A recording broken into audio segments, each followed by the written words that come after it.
दोस्तों नमस्कार। एक और कहानी राजा का न्याय में आपका स्वागत है, अभिनंदन है। पुराने समय की बात है। चंद्रनगर राज्य में चंद्रसेन नाम का एक राजा राज्य करता था। राजा बहुत न्यायप्रिय था। वह बहुत बुद्धिमान, निडर और साहसी था। उस राज्य की प्रजा राजा से बहुत खुश थी, क्योंकि राजा अपनी प्रजा को कभी दुखी नहीं होने देता था। दोस्तों, एक बार की बात है, राजा अपने सैनिकों के साथ जंगल में शिकार करने के लिए गए हुए थे। काफी देर तक शिकार की प्रतीक्षा करते करते दोपहर बीत गया और फिर तीसरा पहर भी बीत गया। तो राजा ने अपने सैनिकों से कहा कि चलो महल लौट चलते हैं। हमारी रानियां और हमारे पुत्र हमारी प्रतीक्षा कर रहे होंगे। तो दोस्तों, राजा और सैनिक महल की ओर लौट आए। राजा रात्रि भोज करके सोने चले गए। जब राजा दूसरे दिन उठे तो उन्होंने अपने महल के बाहर शोर सुना। तो उन्होंने अपने दरबारियों से पूछा कि वह शोर क्यों हो रहा है। दरबारियों ने बताया, महाराज, दो व्यक्तियों में झगड़ा हो रहा है और लोग इकट्ठे होकर उनके झगड़े को देख रहे हैं। दोस्तों, दोनों व्यक्ति लड़ते लड़ते राजा के पास आ गए। उनको दरबार में खड़ा कर दिया गया। राजा अपने सिंहासन पर बैठे और बोले, बताओ आप दोनों क्यों लड़ रहे हो। दोस्तों, पहला आदमी बोला, महाराज, इस आदमी ने मुझसे 600 रुपए उधार लिए थे और ये मुझे मेरा मूलधन ही लौटा रहा है, लेकिन ब्याज नहीं दे रहा।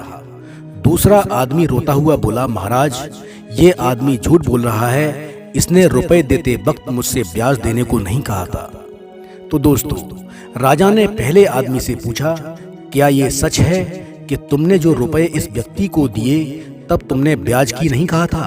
पहला आदमी बोला, महाराज, मैंने इसे 600 रुपए दिए, तब इसने स्वयं बोला कि मैं तुम्हें ब्याज भी दे दूंगा और मैंने कुछ नहीं कहा। दोस्तों, तभी दूसरा आदमी बोला, महाराज, ये आदमी झूठ बोल रहा है, मैंने ये बात नहीं बोली। लेकिन पहला आदमी उसी बात को दोहराता रहा। अब राजा चंद्रसेन सोच में पड़ गए कि अब यह निर्णय कैसे किया जाए। दोस्तों, कुछ देर सोचने के बाद राजा अपने मंत्री से बोले, मंत्री, जाओ 2 तलवार लेकर आओ। कुछ ही देर में मंत्री 2 तलवार लेकर आ गया। दोस्तों, वे दोनों आदमी एक दूसरे के चेहरे की ओर देखने लगे। उन्होंने समझा राजा गुस्से में है, लगता है हम दोनों के सर कलम करने के लिए तलवार मंगाई है। राजा बोले, क्या सोच रहे हो। तभी दोनों हड़बड़ा गए। दोस्तों, राजा बोले, तुम दोनों 12 बजे दोपहर में आना। तभी दोनों आदमी अपने अपने घर चले गए।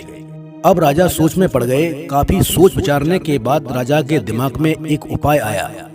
उन्होंने अपने मंत्री से कहा, जाओ एक तेज गंध वाला पदार्थ लेकर आओ। फिर मंत्री तुरंत गया और तेज गंध वाला पदार्थ ले आया। राजा ने कहा, मंत्री, इस तेज गंध वाले पदार्थ को दोनों तलवारों पर पोतकर इनको म्यान में रख दो। मंत्री ने ऐसा ही किया।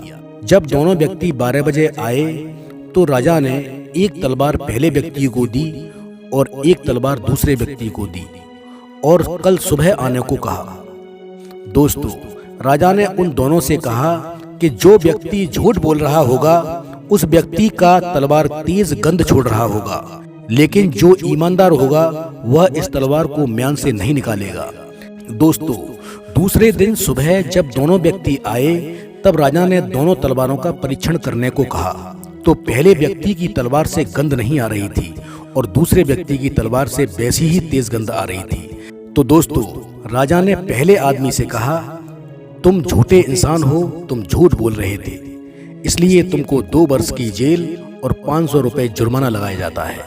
पहले आदमी ने बहुत माफी मांगी, लेकिन राजा ने उसे माफ नहीं किया और बोले, अगर तुम कल सुबह ही झूठ नहीं बोलते तो मैं तुम्हें माफ कर सकता था।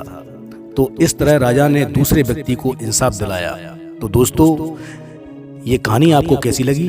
अच्छी लगी है तो मेरे चैनल को लाइक करें, सब्सक्राइब करें और कमेंट जरूर करें। धन्यवाद।